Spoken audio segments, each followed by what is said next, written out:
9 Aralık Salı gününden 3 tane maçla karşınızdayız. Şampiyonlar Ligi gününe geldik tekrardan. En sonunda canlı maçlar ve player tercihlerimizi göreceksiniz. Orada da başarı oranımız yüksek. Sakın kaçırmayın. Her gün saat 4'te buradayız. Videoyu beğenip kanala abone olmak hem bize destek olur hem de yeni analizleri ilk sizin görmenizi, kaçırmamanızı sağlar. Monaco Galatasaray mücadelesinin skor tahminini yorumlara yazın. Doğru bilen bir kişiyi bir hafta WhatsApp grubumuzda misafir edelim. Vakit kaybetmeden ilk maçımızla başlayalım. Önceliğimiz Bayern Münih, Sporting Lisbon, akabinde Monaco Galatasaray'ı uzun uzun derin derin konuşacağız. Öncelikle bir Bayern Münih cephesini konuşalım. Vincent Kompany ile beraber alev alan bir Bayern Münih var. Ligdeki bütün maçlarını kazandı. Sadece bir maçta berabere kaldı. Baktığımız zaman puan durumunda özellikle 12 maçta 11 galibiyet, bir beraberlikle 44 gol attılar, 9 gol yediler. Şampiyonlar Ligi arenasına baktığımızda ise Bayern Münih 5 maçın 4'ünü kazandı ve bu yılki ilk yenilgisini Arsenal deplasmanında aldı. Son mücadelede Arsenal'a 3-1 kaybeden bir Bayern Münih gördük.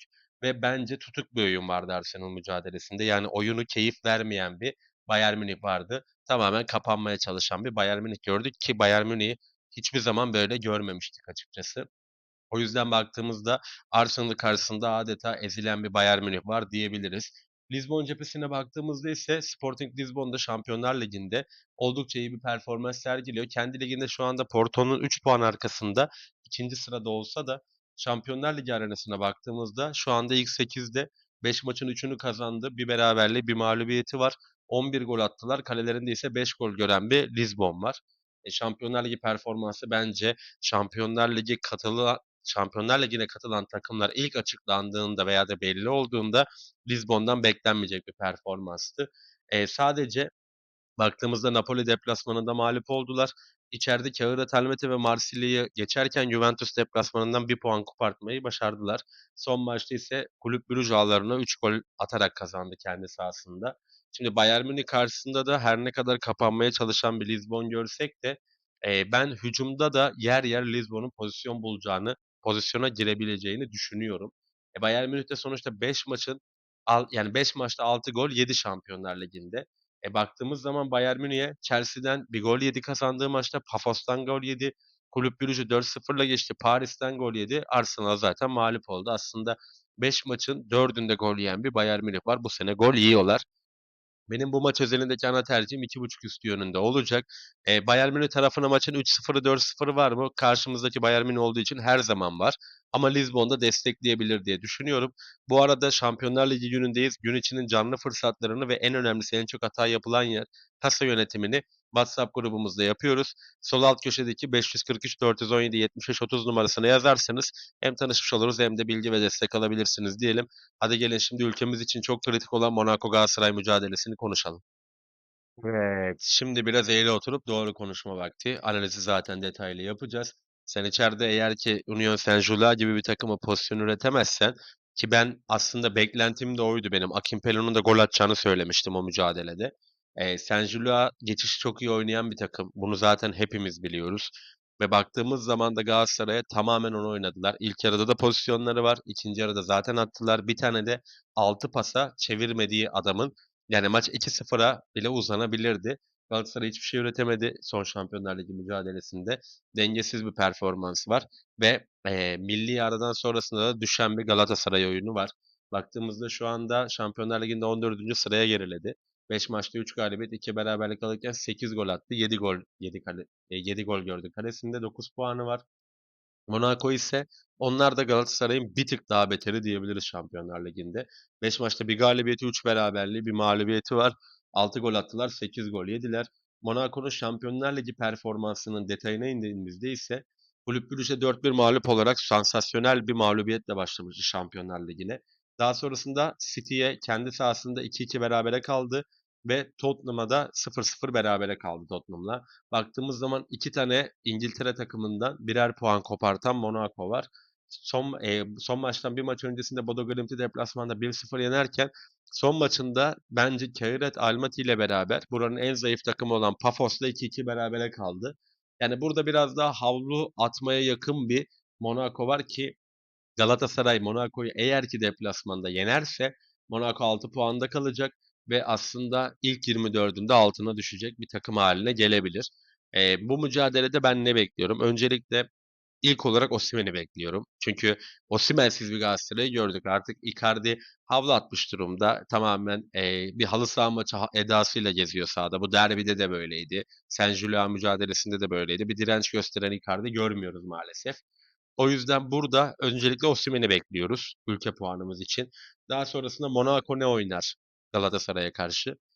Şimdi Monaco sete oturduğu zaman özellikle orada hızlı oyuncularıyla çok hızlı top çevirip aslına bakarsak defans hattını dağıtabilen bir takım. Neden? Minamino çok hızlı bir oyuncu. Akliusz çok hızlı bir oyuncu. Golovin çok pırpır dediğimiz futbol tabirinde bir oyuncu. Artık arkayı biraz daha garantilediler. Zakaria ve Pogba olacak diye düşünüyorum orta sahada. Forvet'te Balagun var, Mika Bieret var, Ansu Fati yedekten gelip çok iyi işler yapabiliyor. Ben zor bir maç olacağını düşünüyorum Galatasaray için. Yani kazanma ihtimali var mı? Evet var. Ama özellikle ikinci Louis'de Monaco'da taraftar da etkili olacaktır diye düşünüyorum. Benim buradaki ana tercihim karşılıklı gol var yönünde olacak. Tahminim de 1-1 skor. Yani oradan bir beraberlikle Galatasaray dönebilir ama Monaco Galatasaray'a gol atacağını düşünüyorum ben açıkçası.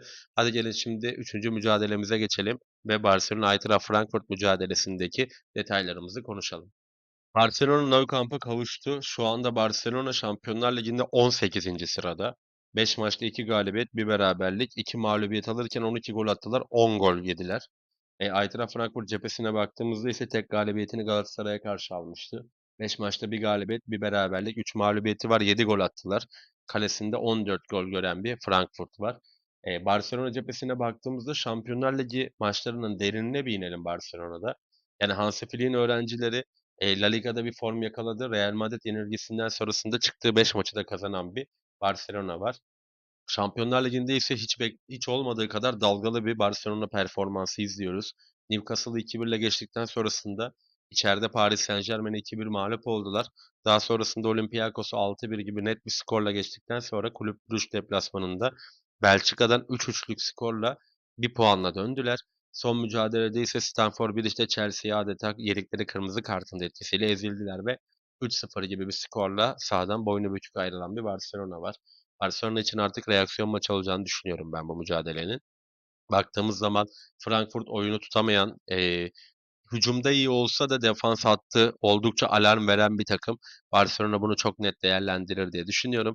Maç özelindeki ana tercihim 2.5 üstü. 2.5 üstünde 1 olarak da değerlendirilebilir. Ben Barcelona'dan minimum 2 gol veya da daha da fazlası 3 golü bekliyorum. Frankfurt 3 gol yemeye müsait bir takım. O yüzden bunu bekliyorum. Sallıyorum Barcelona'nın karşısında biraz daha dirençli, savunmayı doğru yapabilen takım olsaydı eğer ki burada Frankfurt gibi yorumlamazdım. Çünkü atıyorum ki Atalanta 5 maçta 5 gol yiyen Atalanta ile oynasaydı Barcelona farklı bir tercihe gidebilirdik ama burada ben Frankfurt'un defans hattının da Barcelona'nın gol atmasına yardımcı olabileceğini düşünüyorum.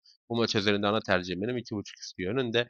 Frankfurt'un da hücum varyasyonu ve Barcelona'nın bu kadar gol yediği bir Şampiyonlar Ligi'nde oradan da bir gol bekleyebiliriz. En kötü 2-1 3-1 bandında maç kapanır gibi düşünüyorum açıkçası. Hadi gelin şimdi canlı tahtamız ve player tercihlerimize geçelim ama geçmeden öncesinde küçük bir hatırlatmamız var. İddia.com üzerinden değerlendiriyoruz biz bahislerimizi. 300-852 numaralı Gözde Göl bayisini seçip bize telefon numaranızla birlikte bir ekran görüntüsü iletirseniz sizi özel Telegram grubumuza alacağız. Orada da günün canlı fırsatları, maç önü tahminleri, ekstra analizleri, bilinmeyen detayları paylaşıyoruz. Tamamen size avantaj sağlaması için hazırladığımız kapalı bir grup. Tüm maçlarımızı konuştuk. Hadi gelin şimdi canlı tahtası ve player'daki fırsatlarımıza bir göz atalım. Canlı tahtamıza baktığımızda Inter-Liverpool mücadelesinde 7.5 üstü veya da 8.5 üstü korner. Baremlere göre korneri takip edeceğim. Union Saint-Gilloise Marsilya mücadelesinde ikinci yarı bir golü takip edeceğim. PSV Eindhoven Atletico Madrid mücadelesinde ise Atletico Madrid'in bir golü kıymetli olacaktır. Bunu değerlendireceğim. Daha fazla canlı günün kalesi, ikili kombinesi ve en önemlisi en çok hata yapılan yer kasa yönetimi için WhatsApp grubumuza katılabilirsiniz. Sol alt köşedeki 0543 417 75 30 numarasından bilgi ve destek alabilirsiniz diyelim. Player'a geldiğimizde ise Barcelona mücadelesinde sakatlıktan dönen Rafinha'nın ya gol atacağını ya asist yapacağını, moral bulacağını düşünüyorum. Bayern Münih mücadelesinde ise Harry Kane'in ağları sarsacağını düşünüyorum. Her gün saat 4'te buradayız. Yarın saat 4'te buluşana kadar kendinize çok iyi bakın. Hoşça kalın. Bol şanslar olsun.